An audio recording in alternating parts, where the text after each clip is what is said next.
Good evening, everyone, and welcome. It is 7 o'clock, as the old Maine bells would tell us, if we could hear them at the moment. Thank you so much for joining us in the cozy garden level of the Sparks building. We're very, very happy that you are able to attend tonight, whether you're in person or joining us via our live Zoom stream. We promise it will be entertaining, informational, and quite educational. By the way, I should probably introduce myself. My name is Dr. Bonnie Serlecki. I am the director of the CAS 100 program here at Penn State University. Before we begin, of course, this is going to be the portion of our evening where I thank a whole bunch of people who have made tonight possible. So if you wouldn't mind bearing with me for a moment or two, we will thank all of the people who have made tonight possible.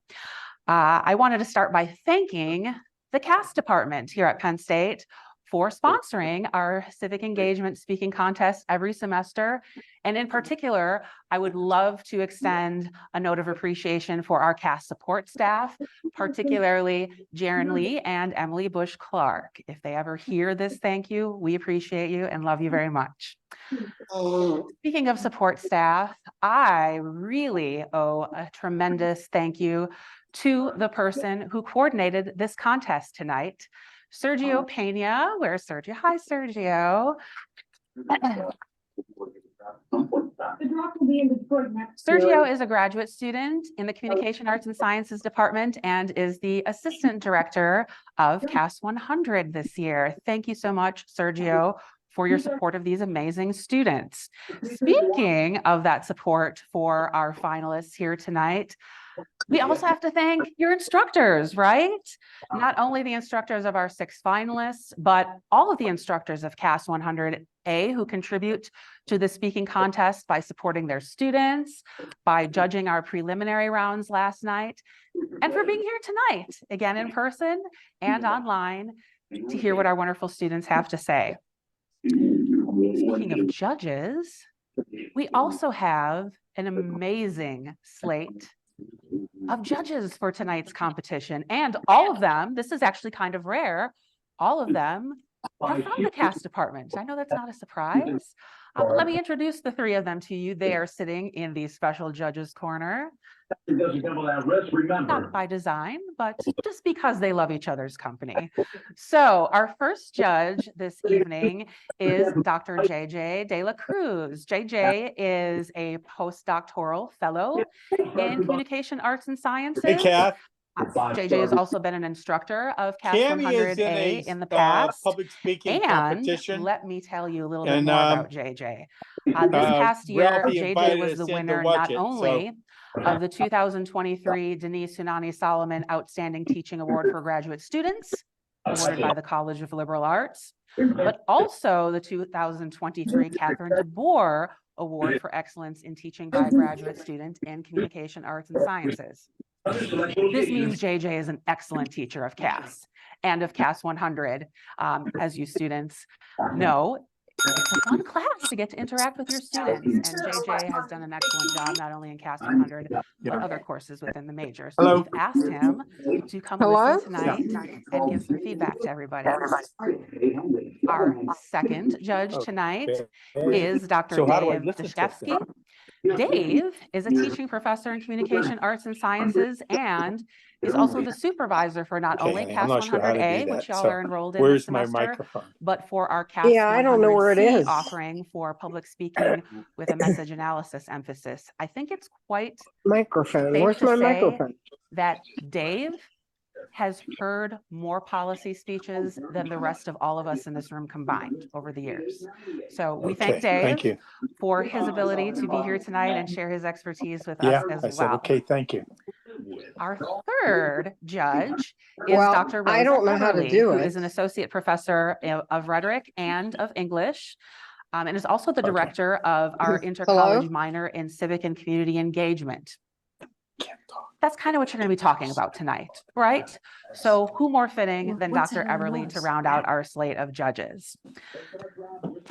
Of course, again, I must also thank all of our audience members, supporters, family and friends who are watching online. Your support and your willingness to listen and engage as an audience member makes this contest possible, right? There's no public speaking contest without an audience, right? So we really appreciate you taking your time to be here on a Wednesday night, Thursday night. Oh my gosh, it's almost Friday, hooray. But a Thursday night before the last week of classes. I'm sure you had nothing else possibly in mind tonight to do. So we really appreciate all of you here to listen and support our students. Finally, of course, I want to thank our 6 finalists for being willing to put yourselves out there, right? If you think back to the first week of your CAS 100 class, how many of the 6 of you will admit you were not necessarily that thrilled to be there? Right, I talk with my students about, I even bring up how the comedian Jerry Seinfeld had a famous joke where he quipped that because public speaking is generally listed as the #1 fear in our culture, with death as #2, he joked that that means essentially that if you were at a funeral, you would rather be the person in the coffin or the casket or the urn than the person delivering the eulogy. I think you've discovered maybe that you don't love public speaking necessarily, but you've discovered its importance and the role that it has in the various communities we belong to. So if you think back to that first week when we talked about that concept of kairos from the ancient Greeks, right? The idea of timing, of seizing the opportune moment. I can absolutely with confidence say that our 6 speakers tonight have done that. They have something to say about issues that affect each and every one of us in the various communities that we belong to. So without further ado, let me be quiet and turn over tonight's presentation to our first speaker. So up first tonight is going to be Gabrielle Martinez, who is instructed by Professor Jackie Giannico. Gabrielle.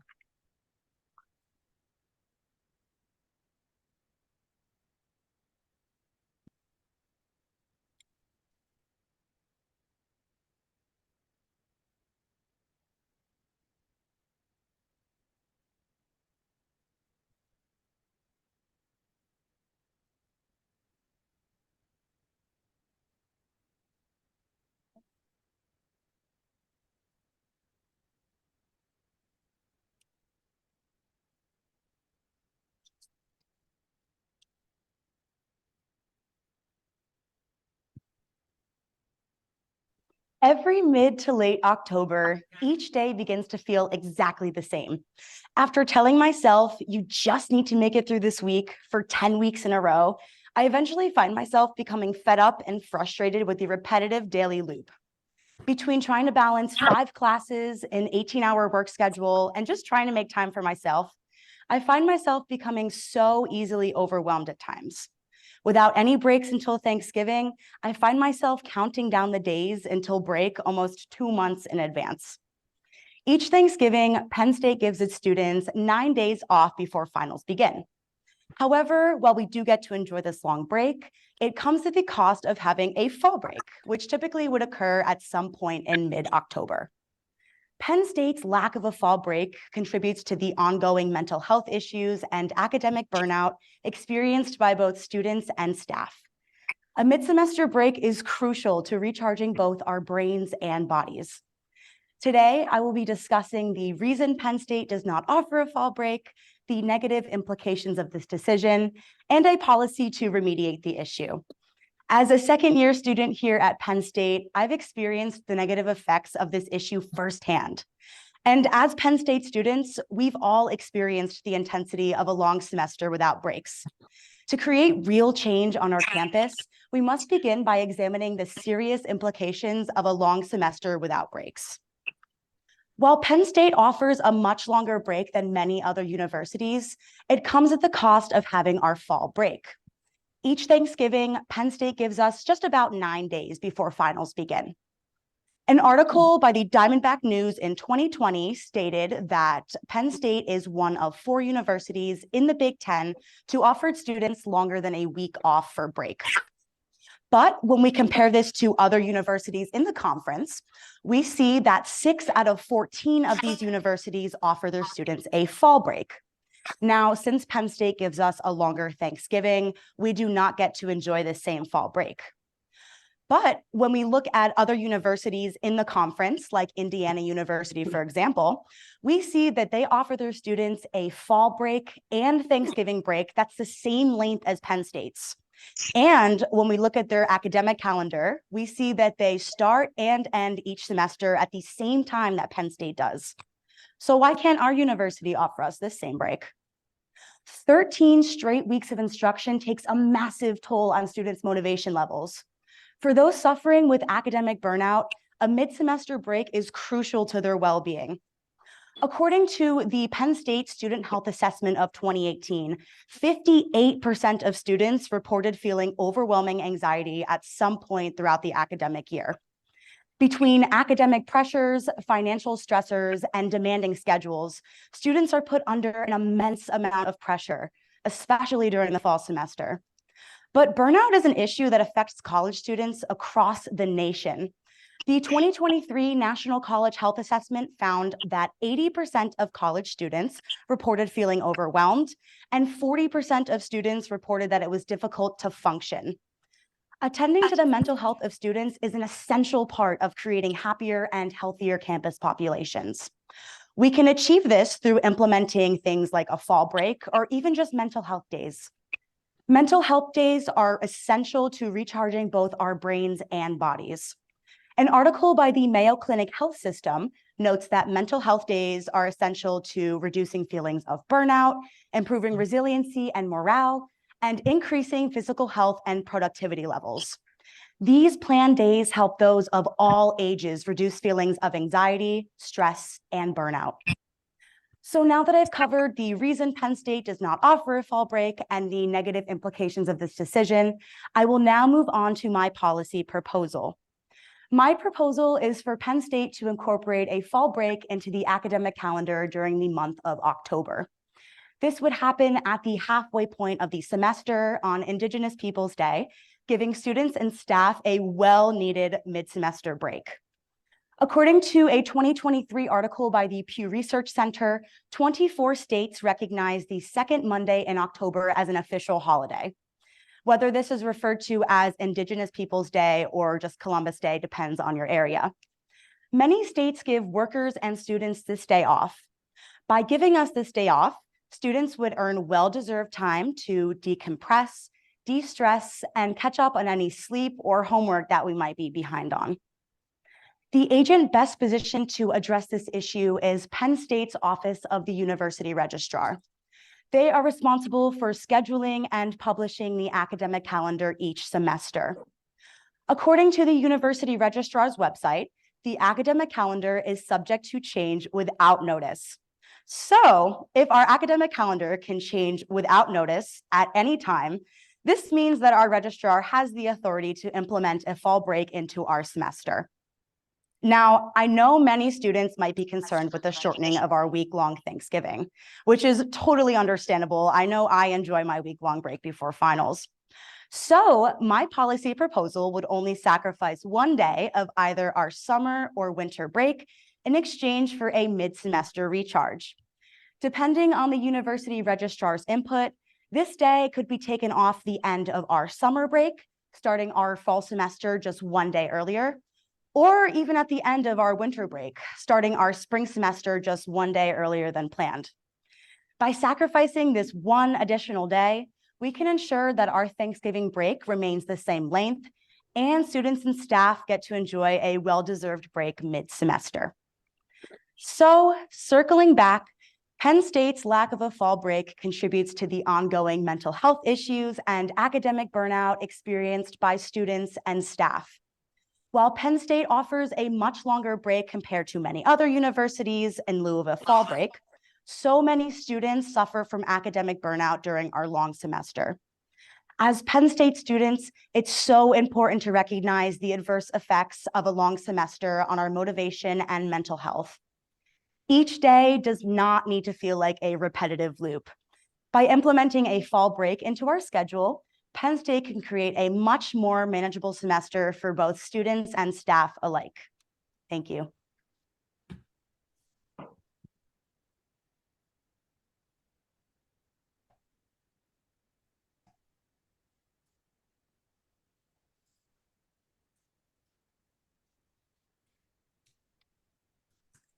Thank you, Gabrielle. Our second speaker this evening will be Crystal Valencia, who is instructed this semester by Jiu Lin.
Take a moment to imagine forcibly saying goodbye to a neighborhood that you call home.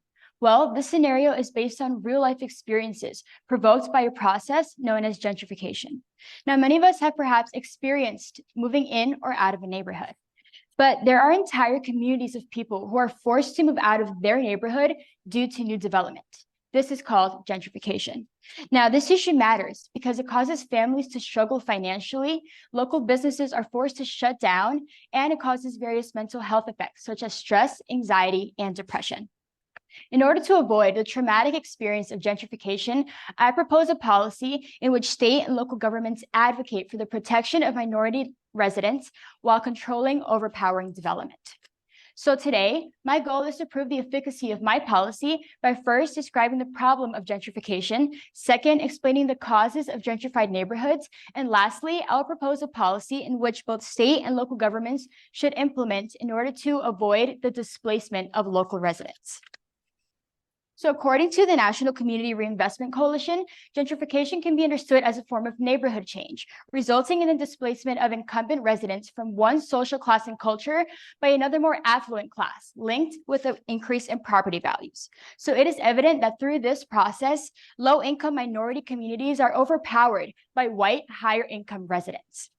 Now, an article titled Localized Anti-Displacement Policies describes the specific groups of people most affected by gentrification. National trends show that more than 110,000 Black residents and 24,000 Hispanic residents were gentrified and were displaced from urban areas from 2000 to 2013. We can see that in America, it is more than just an economic benefit. It has become a matter of targeted discrimination. Now, this issue demands attention because it results in the displacement and loss of identity of local residents.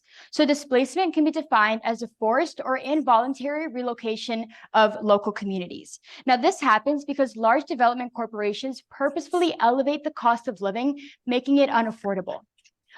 Also, the cultural essence of the local residents is not only replaced, it is erased as a result of more expensive businesses, housing, and even dining. So to provide an example of gentrification, I did a study on the Hill District in Pittsburgh, Pennsylvania. So we can see that in 1910, the Great Migration began, and it began populating the Hill District with African Americans.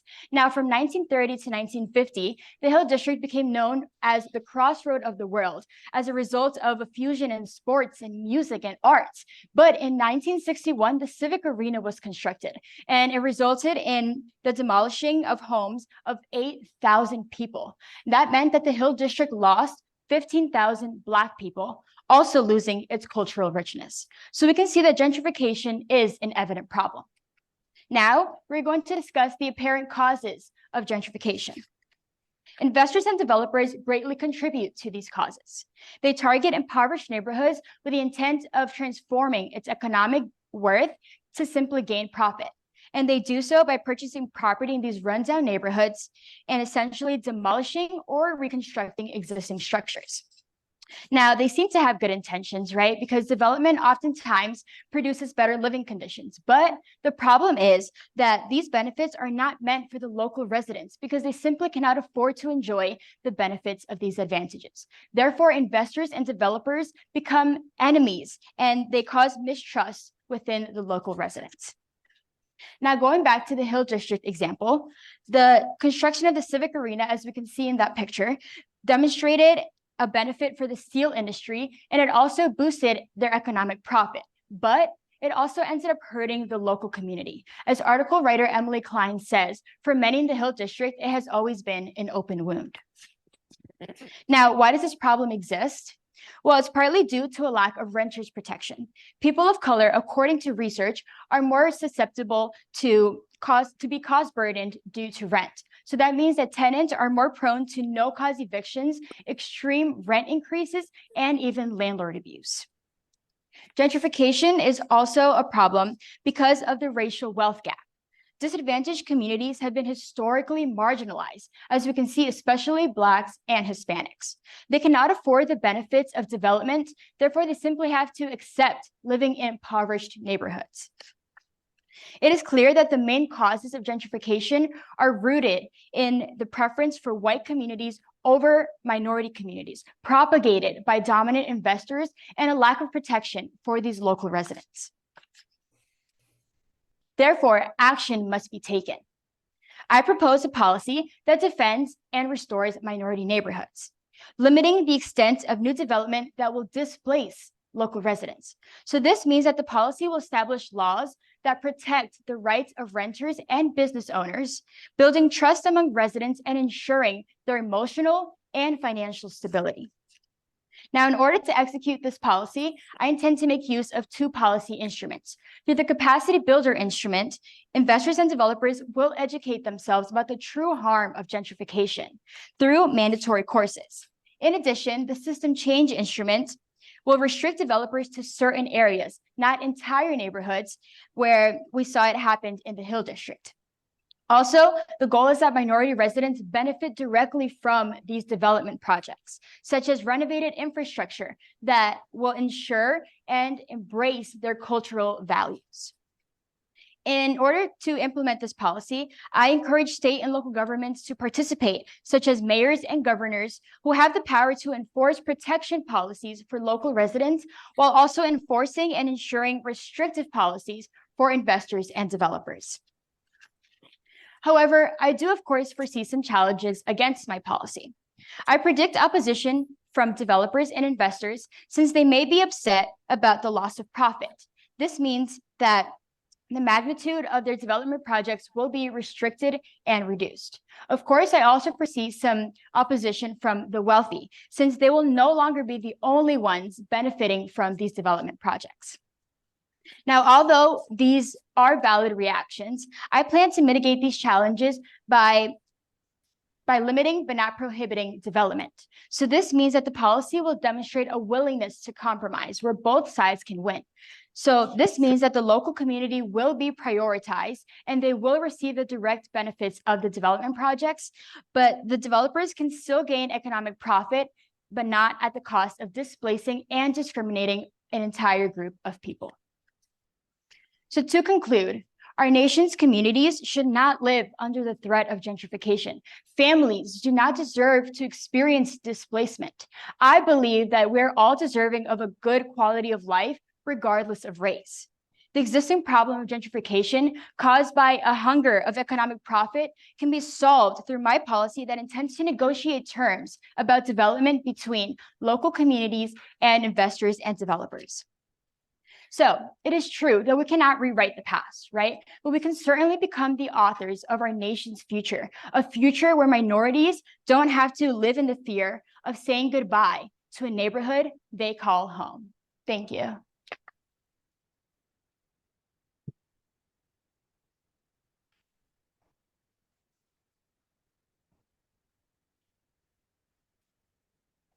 Thank you, Crystal. Our third speaker tonight is Rebecca Booth, who is instructed this semester by Jim Andreo. Thank you.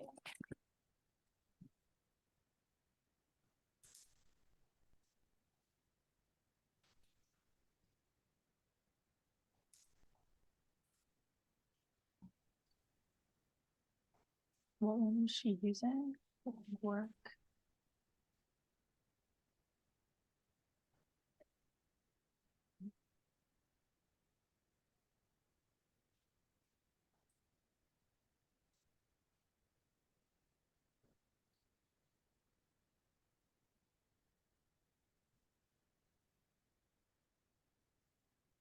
I think this is working it more.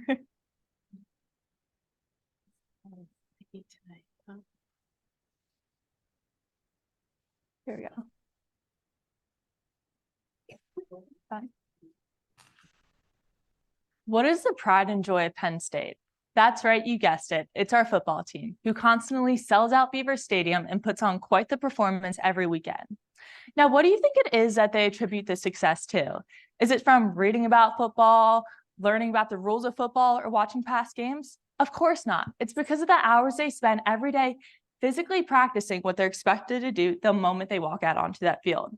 Now, if we've attributed this type of practice to the success of our athletes, why can't we adapt a similar practice to help strengthen our students? So when their big game day comes around and they're interviewing for their dream job, they can put on a performance as well.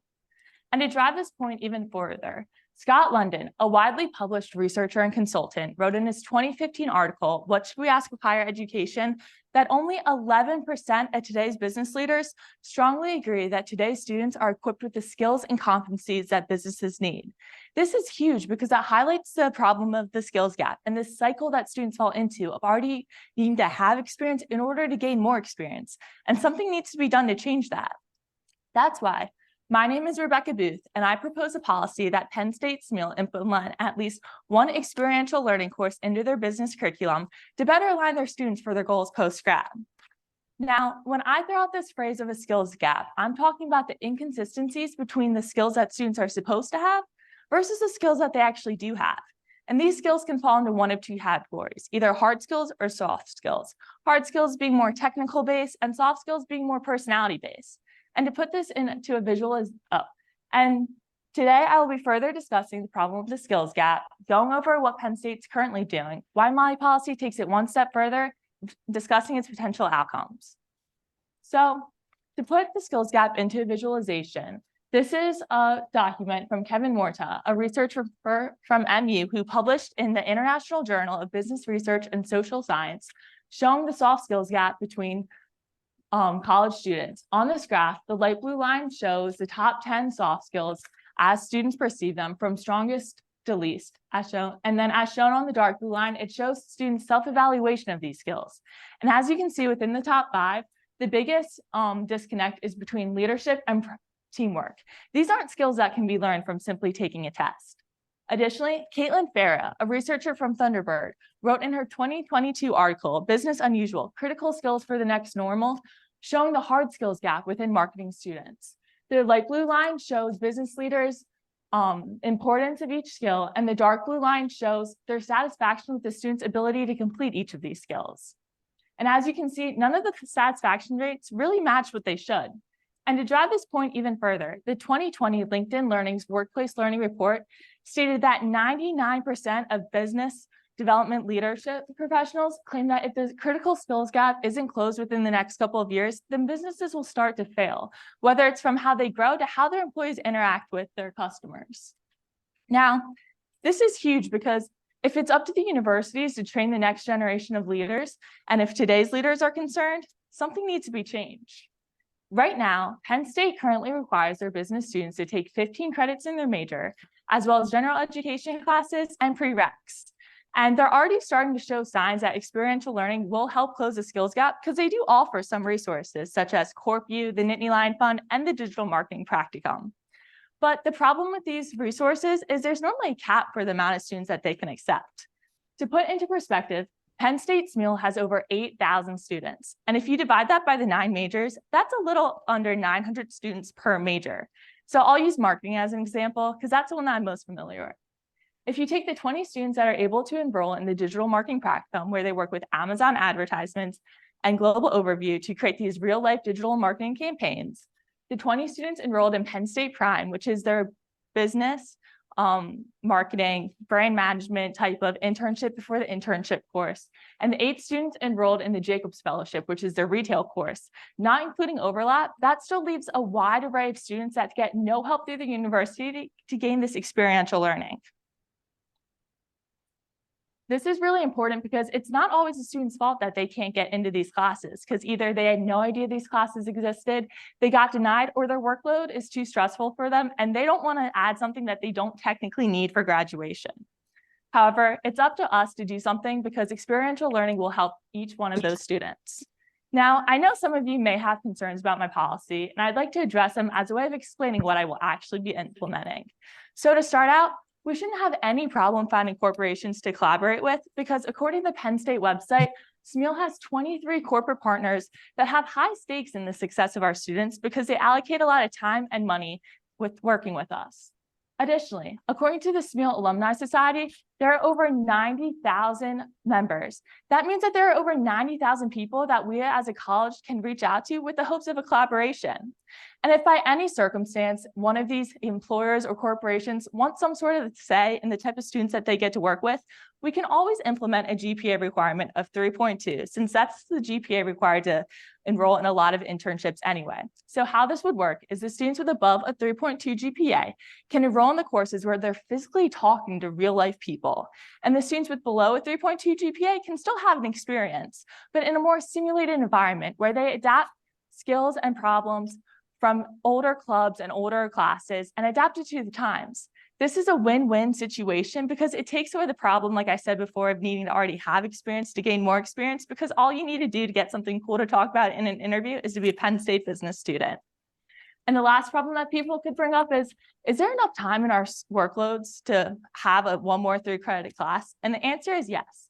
According to the Penn State Bulletins, updated in 2023, to graduate with a business degree, you only need 120 credits. That puts the business major amongst the lowest credit requirements of all Penn State majors. Additionally, if we were to add a 3 credit class, that would just put us in the middle of the ranks. So it shouldn't really disrupt the students' workloads too much. And I know that this may have some hiccups and take a little bit of time to implement, but it's already been proven to work with Penn State students. Because in a 2016 article, A Path to Wall Street, Randall Woodridge, the Nittany Lions Fund advisor, claimed that the success of the fund has led to a 750% increase in their seniors accepting full-time positions on Wall Street. And it's also led SMEAL to become a target school for Goldman Sachs.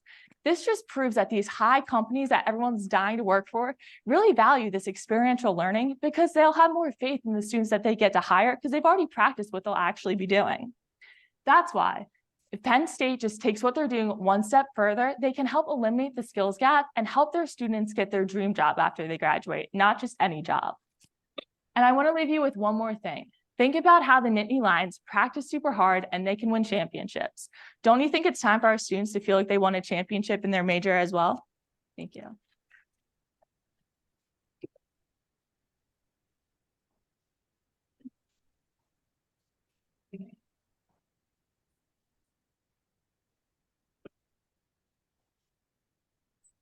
Thank you, Rebecca.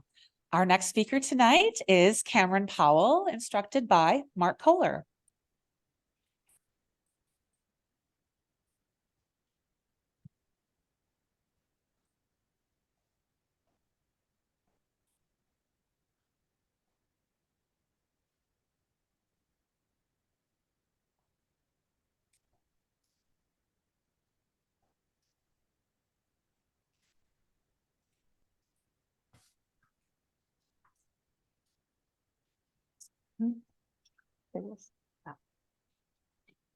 Yeah. Okay. Yeah.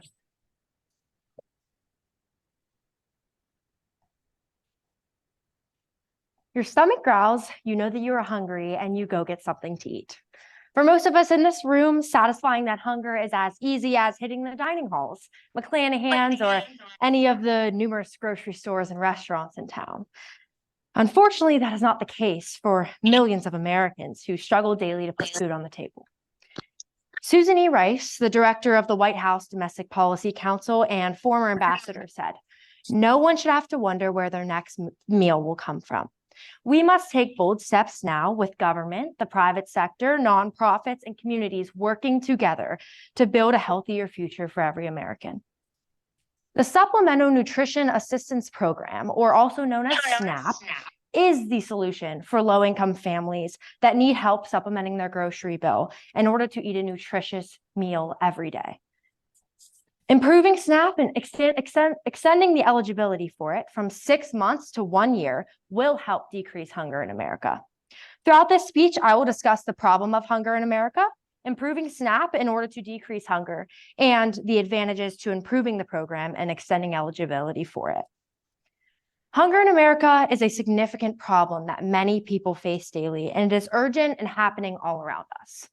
34 million people in the United States are food insecure.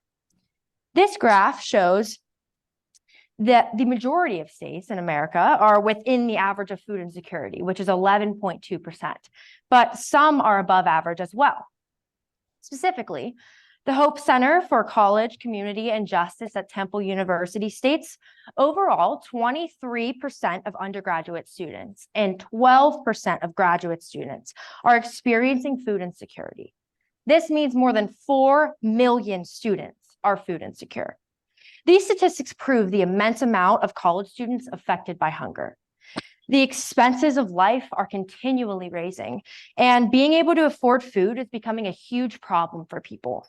Low income is one of the biggest factors that affects hunger in America. And some people are not able to feed themselves, just their children. In an article about hunger in America, Stormy Johnson, a single mother of 3 from Kingwood, West Virginia, states, experiences constant struggles with food insecurity. And she states, "I'm kind of back to the situation I had before the monthly child tax credit, which was not eating so that my kids can eat, especially with all the increasing costs of everything these days. The little bit of money I had left for food and gas after paying for everything else is even less." This image shows just how many people are in Stormy Johnson's situation.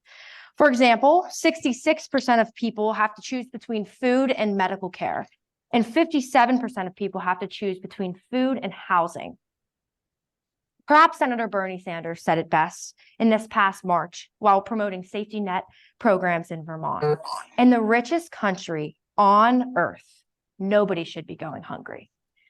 Hunger in America is a constant problem that is not going away, and improving SNAP by strengthening and protecting it will help. SNAP has been under attack several times in history. In fact, the newest Speaker of the House for Representatives, Mike Johnson, has recommitted his efforts to block the expansion of SNAP. According to a recent Newsweek article in 2018, he called the program our nation's most broken and bloated welfare program. So protecting and expanding this program is paramount. The main way to strengthen the SNAP program is change eligibility from 6 months to 1 year. This will reduce volatility and the cliff effect. Volatility means that SNAP could change fast, and it is unpredictable when. The cliff effect is when a person gets a raise at work and they end up falling off the cliff with government assistance. This is challenging for families because sometimes in order to continue to get government assistance, they do not want a raise or more money because they will end up not getting the same amount of money that they were provided by the government. It is stated in an article from Drexel University that extending eligibility for SNAP from 6 months to 1 year to reduce income volatility and the cliff effect will help decrease hunger. Currently, the government has the SNAP eligibility at 6 months. So this means that families apply and get 6 months of food out of it. My policy is to change that to 1 year, being that families can have a year of benefits without having to reapply to SNAP. Now, I realize that families' incomes change at different times and their income could change within 6 months, but the 6 months causes the cliff effect to occur more. In order to strengthen SNAP through extending eligibility, increased funding needs to take place. Funding is a long-term effort and it will take time in order to accomplish, but it all starts with advocacy. Being aware of hunger in America and having the knowledge about SNAP and how it will help hunger is one of the best ways to increase funding.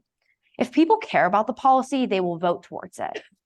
In order to accomplish this policy, federal and state governments will need to be involved because this will be implemented across America. Since the federal government pays 100% of SNAP benefits and the state government shares administrative costs with the federal government, they will both need to be involved. Proposal of changes within the funding and eligibility for SNAP will need to be made to the federal government. These are the elements that will need to be ironed out in this year's Farm Bill, which provides the funding for SNAP. Now that I've discussed the importance of strengthening SNAP, I will discuss about how this policy compares to others. This problem is a federal level problem that impacts all of America.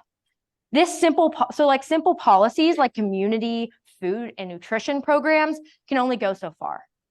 Currently, there are many food pantries and banks in communities that supply food to people who need it, but that is not enough.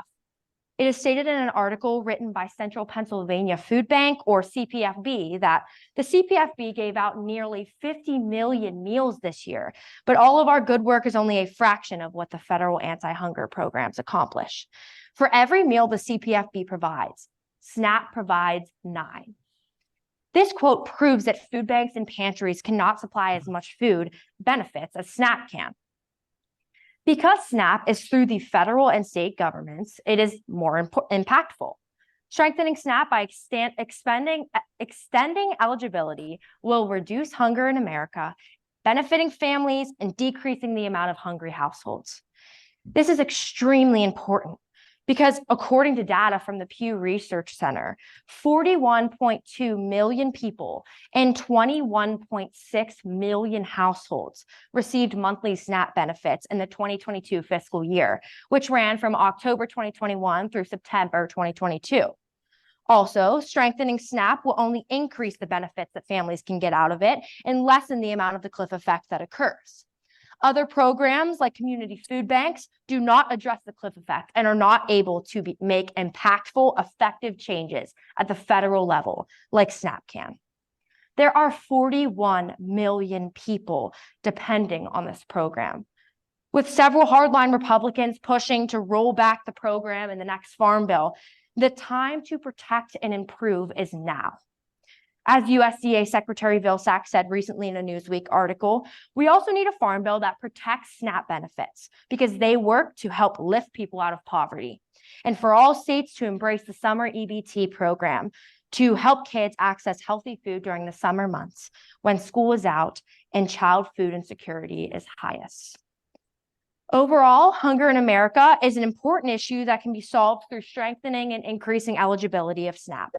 Throughout this speech, I discussed how important hunger in America is, improving SNAP by strengthening it and increasing eligibility for it, and how it compares to other policies that are working to improve hunger. Hunger in America is such an impactful problem in this world that needs to be addressed. SNAP is already a great policy that could be improved through strengthening it and increasing eligibility. Hunger is a problem that many people face every day. And food is a part of survival for humans. It is stated from Action Against Hunger that there is more than enough food in this world to feed everyone on the planet, yet as many as 783 million people still go hungry. We can help at least 40 plus million of them with SNAP. Thank you.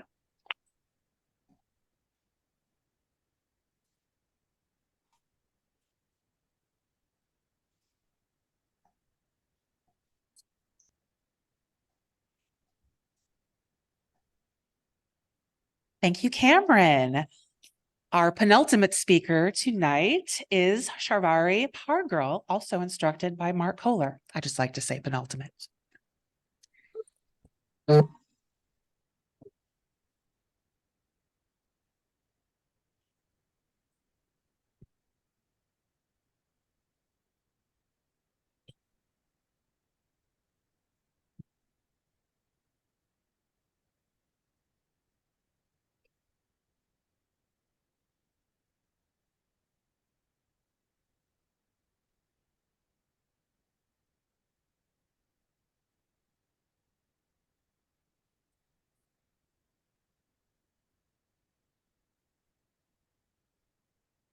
These are the texts my friend sent me 54 days ago.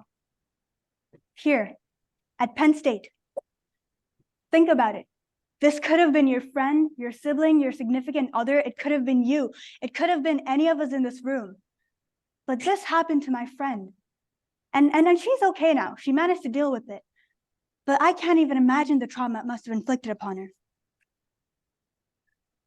According to the Penn State Sexual Misconduct Survey results from 2022, almost 20% of all undergraduate students reported being victims of sexual assault. That's 1 in every 5 of us. Sexual abuse at Penn State is a huge issue. And to combat this, we need to get everyone involved by introducing mandatory bystander intervention training as a way to prevent the issue from escalating at the root. I'm Sharvari Pargirl, and today I'm going to be talking about this issue, why and how we can implement bystander intervention training, and why this policy is beneficial in comparison to existing or previous policies. According to a 2017 AP News article, sexual assault cases are especially common around the beginning of the fall semester. And this happens so much so that college administrators call this time of the year the red zone. Penn State sends out campus-wide text alerts, and they look like this when someone reports a sexual assault case. And in 2016, there were 29 text alerts, and more than half of them were issued within just the first 10 weeks. Sexual assault results in a lot of detrimental effects on the victim.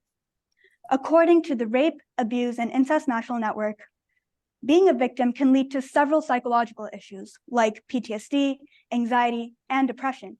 And it can lead to several health-related repercussions too, like potential STIs, pregnancy, or issues with one's reproductive health, or just other physical scars and injuries. What might be one night of fun for an assaulter is a lifetime of trauma for a victim. According to the Daily Collegian, Hannah Nelson, a victim of sexual assault at Penn State, says, "It impacts how you form relationships, your mental health, what you do in your free time, how you do in school. It has a large impact on people." And even within our own CAS 100 classroom, my professor, Dr. Kohler, says this, and I quote, "I have had students in my classes every single year who has been a victim or known someone who has been one. I see those students struggle for a long time." According to the 2020 Department of Justice statistics, more than 2 out of 3 assaults don't even get reported. Dr. Eberly says how every time she gets a timely warning, she multiplies it by 3, at least. Clearly, sexual assault on campus is a huge deal. But let's take a look at how we can address this problem. My policy proposal is the implementation of bystander intervention training, or BIT, on campus.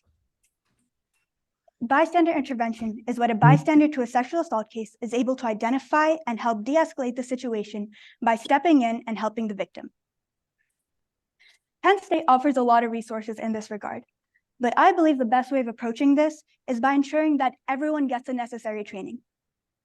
Step 1 would be holding workshops for all the support staff, professors, athletics coaches, resident assistants, just anyone who makes the learning experience better for students.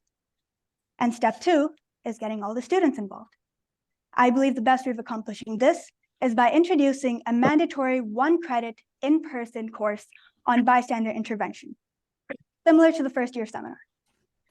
This course would also include information on how to leverage other resources, such as the Penn State Safe Walk program and the Gender and Equity Center. Lastly, it's important to keep reinforcing this information. I suggest leveraging the Safe and Aware module as a tool to frequently test students' retention of the information disseminated through the course, ensuring that the material sticks. The Gender and Equity Center, Title IX from the Office of Ethics and Compliance, and Penn State Student Affairs are all departments that take sexual misconduct on campus into consideration. My policy would require a collaboration of all these departments to gather their resources and develop a comprehensive curriculum for the BIT classes. Now, according to a study conducted by the University of Cambridge, bystander intervention is an effective way of stopping sexual assault before it even happens, since the responsibility is now placed on us as students to stay accountable. And much like the Title IX It's On Us campaign, it works.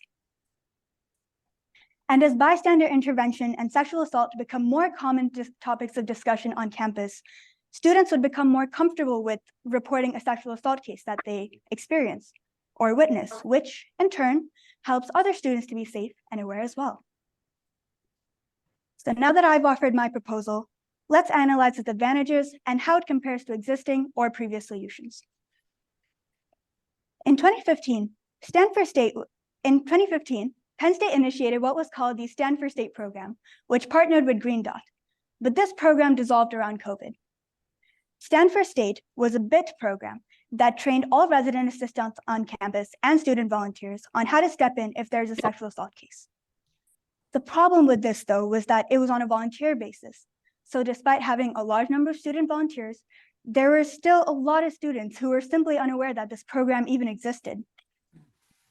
Currently, Penn State uses a system of timely text alerts where there's a reported case on campus, and make sure to introduce topics of sexual misconduct during the NSO, as well as mandate students to take part in an online module regarding the same. And while this can be effective, as in the words of Hannah Nelson from the same Daily Collegian article, it should be a requirement every year that you're a student, not just something you do 2 months before you step foot on campus. She says it's different from learning in person. If you're learning all this important material virtually, maybe students just don't take it as seriously as they would if it were in person. Something clearly isn't working. And this is where my solution comes in. I'm almost certain that all of us took the Penn State Safe and Aware module lightly. I must admit, I did. But that's because none of us really realize how big of a deal this issue really is until we're in the midst of it. Having an in-person mandatory 1-credit course on BIT would solve this problem. Penn State has always been about school pride and a tight-knit community.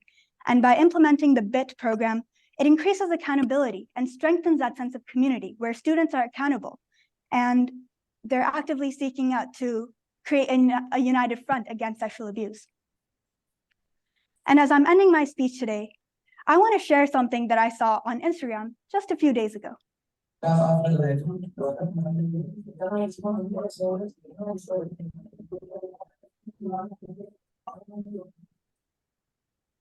That's our school up there. Our school that someone on the internet decided to make a meme about because we simply don't take the sexual assault problem seriously. Something needs to change.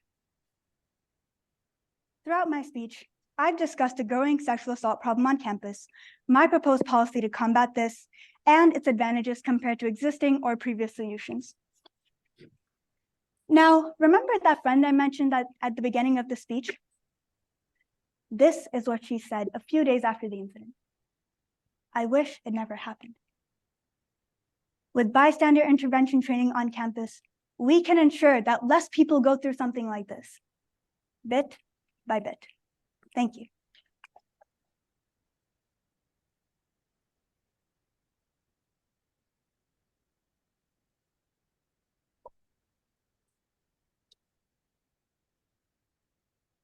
Thank you, Sharvari. That brings us to our final speaker of this evening, Christiana Lachai, also instructed by Jim Andreu.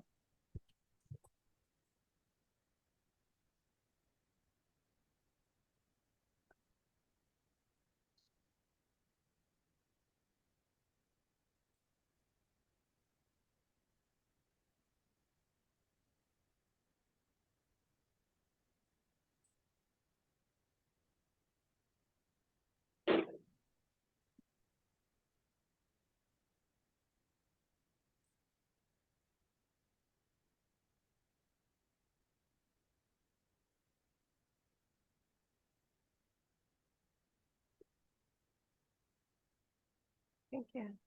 Oh, see. Perfect. Does this look familiar? Well, it might. It's a very popular pastime for young adults in the United States. But for unlucky individuals such as Rachel Bernal, a young girl coming out of Kentucky, this habit will land you in the ER in a coma and with a lifetime of lung health issues. Still, with facts like this, you'd be surprised to note that 75% of college students are vaping, found by the West Texas A&M University in 2021. That's 14 of my CAS 100A class. And I know that there's not 14, 21-year-olds in this class. Take me, for example. I spent $2,704 in the industry, and I'm 20 years old. This is all due to excessive marketing appeal and accessibility towards our age group. And I want us all to have a fighting chance at avoiding a lifetime of this addiction. My name is Christiana Lakai, and I'm going to propose a policy solution that I wish was in place. An adequate policy solution to combat the young adult e-cigarette epidemic in the United States has to focus on two fronts. One, preventing new minors from entering the scene, and two, limiting underage individuals who are currently hooked. To do so, I'm going to take you through the existing problem in the United States. I'm going to explain why the current policy just isn't cutting it, and I'm going to propose my own policy that goes after the causes, accessibility, and appeal. And then I'll share what that would look like in actuality. The cause is best explained by a father. Earlier this year in the East Anglian Times, he says, health experts say there should be no candy at the checkout. Yet vapes, they're eye level, they're colorful, they're sweet like candy, and they have cartoons on them. Of course they're going to tempt children. I can attest that this is the checkout counter that I have to pass every single day.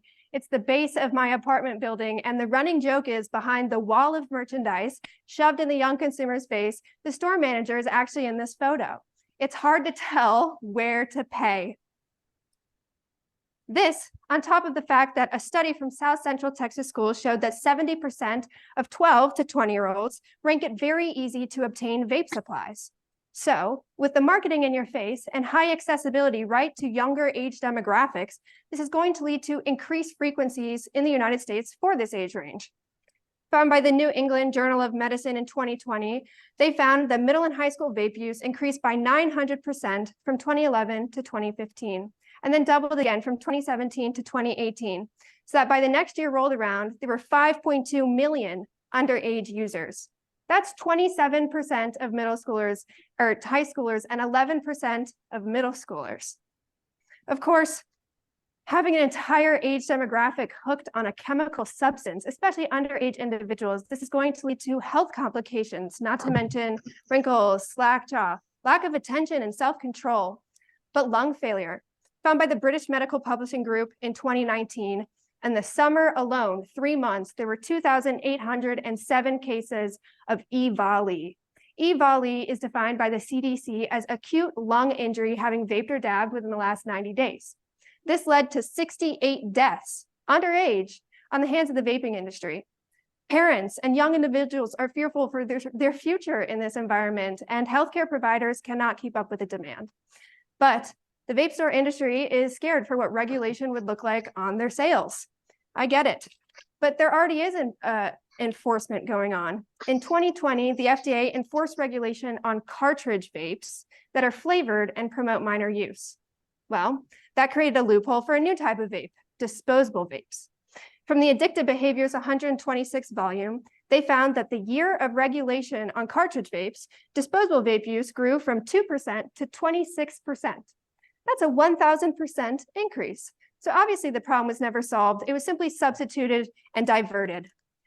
These vapes, they're unregulated. They have arrived to the scene so recently. They're still colorful, they're still flavorful, and they're cheaper.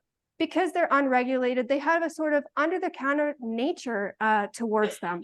And that's a problem in itself, but it's leading to the transaction of these vapes go through with no valid ID being scanned.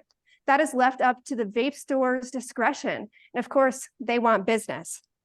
So I propose a new policy to be proposed on a national level for the FDA to carry out specifically for disposable vapes on top of the cartridge vape policy in place. This policy, of course, is going to prevent new young adults from entering the scene, and that begins with marketing. So I'm going to mandate regulation on excessive flavoring and coloring so that we can create a better environment for young adults to not be so enticed. Additionally, for the 11% of vapers who do vape for flavor, maybe they would stop altogether. Then, to limit access to underage individuals who are currently hooked, there has to be a more dynamic approach. So first, I'm going to mandate that there is a federal tax of $2.80 on each transaction of these disposable vapes. That's currently the federal rate for cigarettes. And these two products are meant to be substitutes, so they should be taxed fairly. Then I'm going to mandate that there is a valid ID being scanned with each transaction. That should be a given, right? This is for a product for 21-year-olds. However, that begins with a systems process change on the disposable and vape store industry's side. Then lastly, I'm going to enact that the sale of these vapes happen 1,000 feet away from schools. It's already happening in Florida, and it's a bit too early to tell as it only was enacted last year. But giving young individuals more time to think about their purchasing plan and creating more barriers to that purchase will obviously incentivize the purchase less. There'll be less opportunity to seize this product. Of course, for all stakeholders involved, there must be some incentivization for this to work. So I'm going to enact that there are statewide scholarships funded through this excise tax. And these scholarships will go to individuals who will uphold anti-promoting or anti-vaping activities in their communities. This way, parents can keep their young individuals on track and the young individuals stay on track themselves. Then additionally, for vape store compliance is crucial for this plan to work out. And so on the vape store compliance, they will receive a tax break, standard for all for the utmost compliance. This way, business owners can feel that it is a smart financial choice for them to follow and comply with the rules. Additionally, it's in the company's best interest. This policy meets the needs of the target group and the public because it's going after the causes. And additionally, its benefits outweigh implementation costs because it's already happening for cartridge vapes. Disposables can just hop along for the ride. With this policy, we can expect increased public health throughout the nation, and with that, reduced healthcare costs. We can expect scholarships and prevented addiction cascades in our future generations. This is going to create awareness across the nation for the very real problem that our adolescents are facing. Similar to how a gardener removes weeds from his garden to uphold the health of his entire crop, this policy removes the harmful aspects for young individuals to not be so enticed, but it still upholds the products for adults who really are using these as a substitute for cigarettes. The hopeful trade-off here is that whilst less money will be spent in the vape industry, other sectors of the economy can grow, such as entertainment, food, clothing, places where young individuals should be spending their money. And with vape store compliance no longer a constraint, I see no reason why this can't happen. To review, I've taken you through why the problem in the United States is extreme for young adults. And I've shown why the current policy in place for cartridge vapes just isn't cutting it for disposables. So my policy goes after the causes, accessibility, and appeal, so that our whole entire nation can expect increased public health care, or increased public health, reduced healthcare costs, and scholarships throughout the nation. I'm not saying I would have saved my $2,704 had this policy been in place, but I do know that I wouldn't have been predisposed to that purchase. So I consider you all to think about how we've been targeted to be lifetime consumers to these major companies, and historically, tobacco companies have not had our best interest in mind. We don't know the long-term effects of vaping, and that it puts us in a very vulnerable position. We are the lab rats. However, with this policy, we can begin to change that narrative today. Thank you.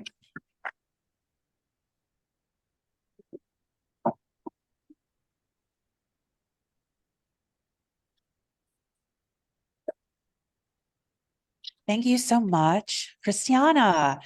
And let's have another round of applause for our 6 contestants for sharing their policies with us tonight.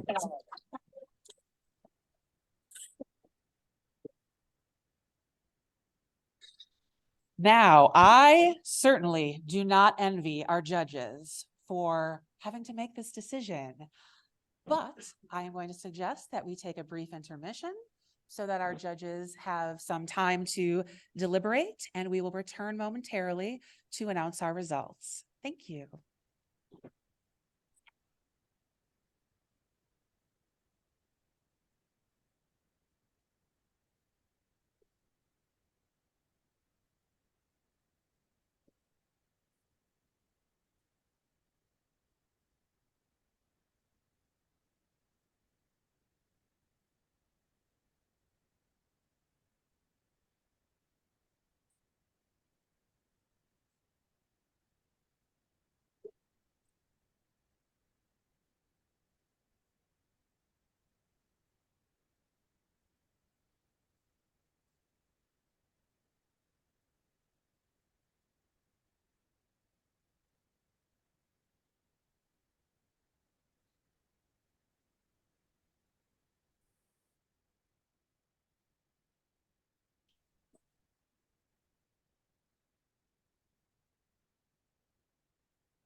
Damn.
Goodness is what we have, not who we are. Not who we are. Not who we are. Are you kidding me? Ask your doctor about this and enjoy your feeding. Me, bro.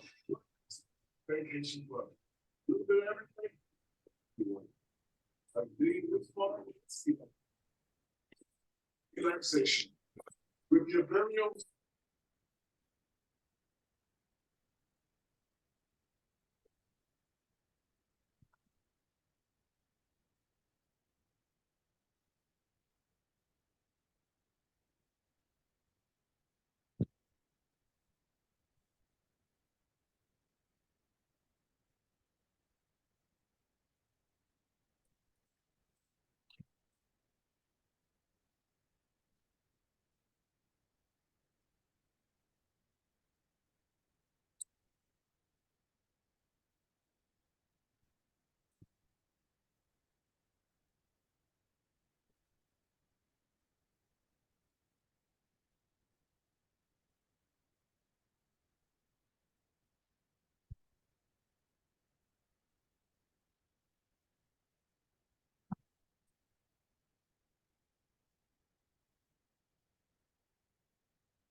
I'm gonna take the screen off.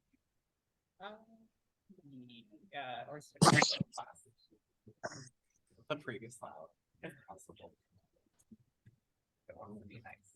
There you go. That's why the.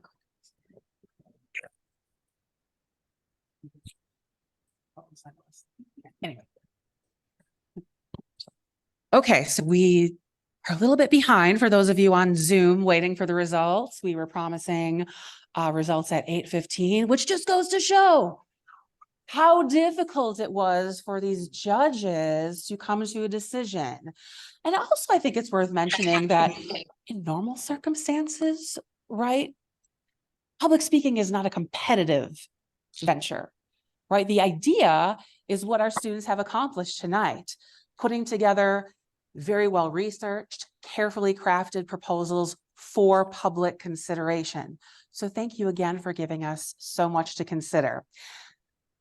Before I conclude for the evening, I think it's only fitting that Sergio Pena be the one to announce our winners. Sergio. Thank you very much, Bonnie. So I am very excited to do the honors of announcing our results. So here's how this works.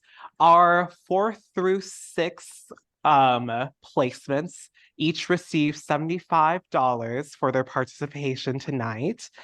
Our 3rd place winner receives $100.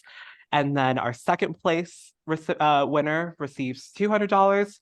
And our 1st place winner receives $300. Ooh, exciting. And bragging rights. And bragging rights, of course, of course. So our 4th through 6th place contestants are Christiana Lahai, Cameron Powell, and Rebecca Booth. Let's give a round of applause for our top 6 contestants.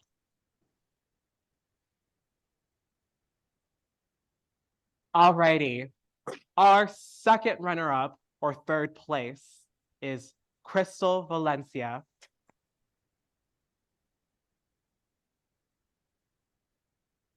Our 1st runner-up or 2nd place is Gabrielle Martinez. And our big winner tonight in 1st place is Shavari Pagral. Woo! Congratulations, everyone. Alrighty.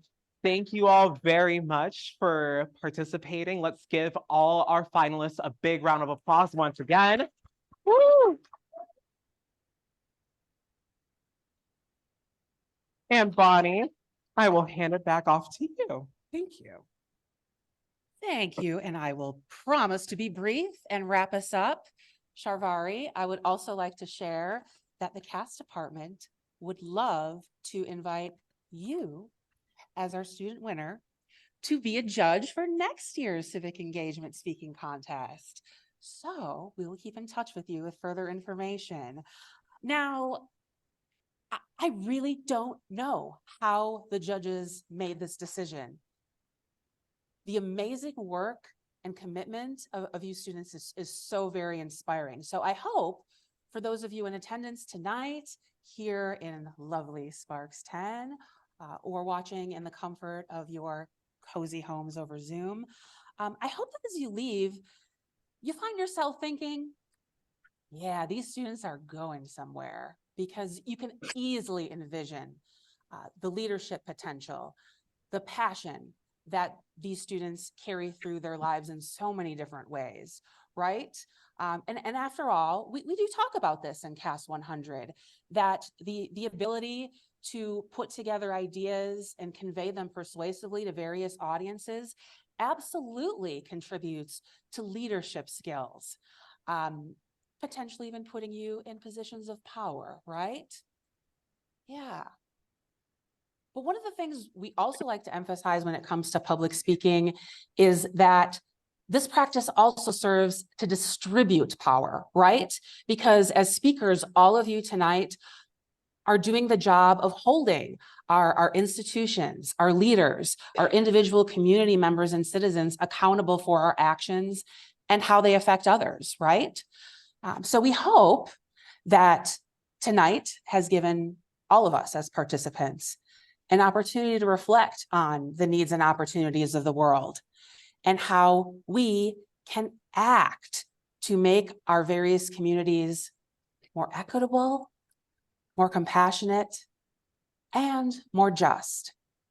So thank you very much again, and good night.